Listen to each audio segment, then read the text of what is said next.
Hello everybody, it's time for us to get down on 22, create Chapter 4, Measures of Dispersion. In other words, you're going to create a video that analyzes and exemplifies the measures of dispersion. I'm going to show you what that is. When you click on this, you're going to end up going to the MindTap link that sends you right here, and then you're going to click on that thing and you're going to go into that, oh, I need to make a video mode.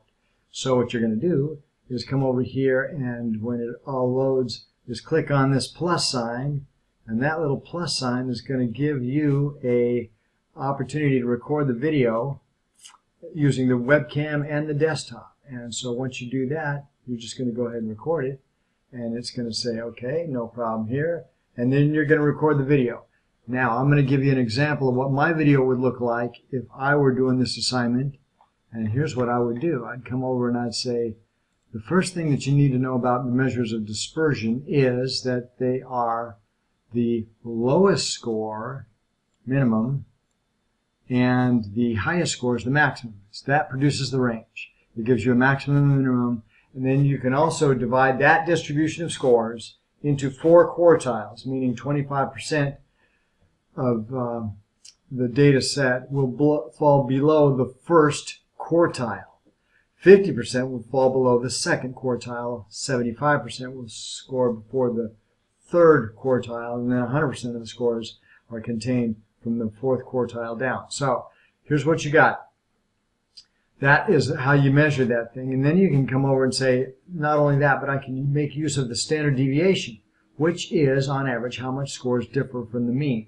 You take the average deviation, and that's what you get for the standard deviation once you standardize it.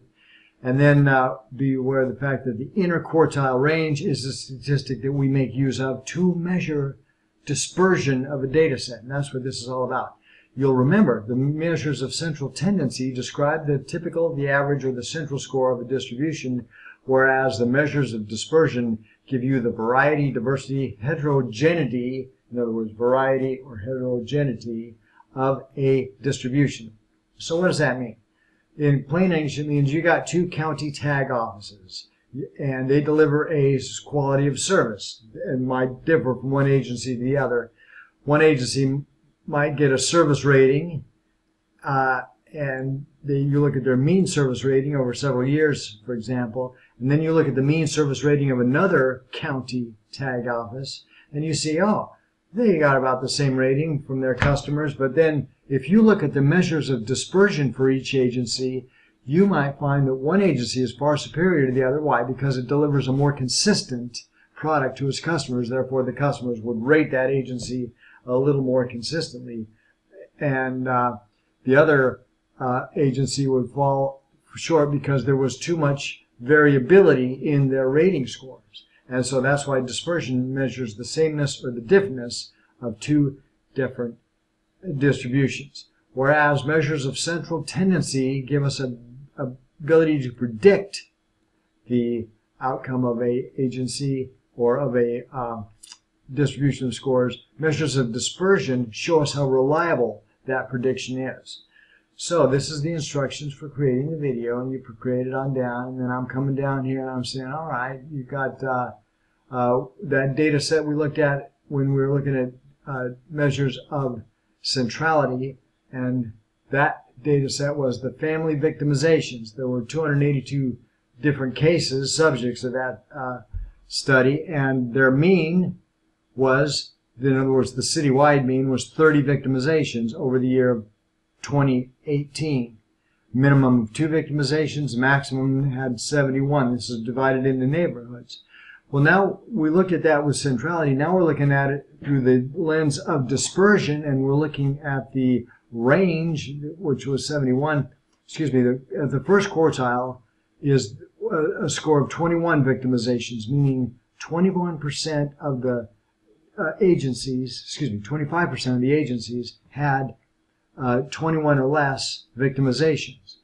Quarter 3, we find the score of 35 victimizations, which means 75% or less on that. And then if we look at the interquartile range, symbolized by the Q, we see that 14 was the score that separates the 75th quartile with the 25th quartile, and that is a percentile rank, you might say.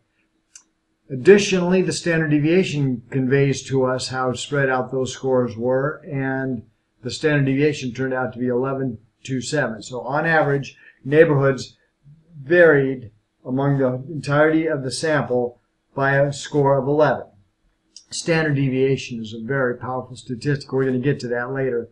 You can see the variability in this sample between neighborhoods. Some had very low victimizations. Others had very high victimizations.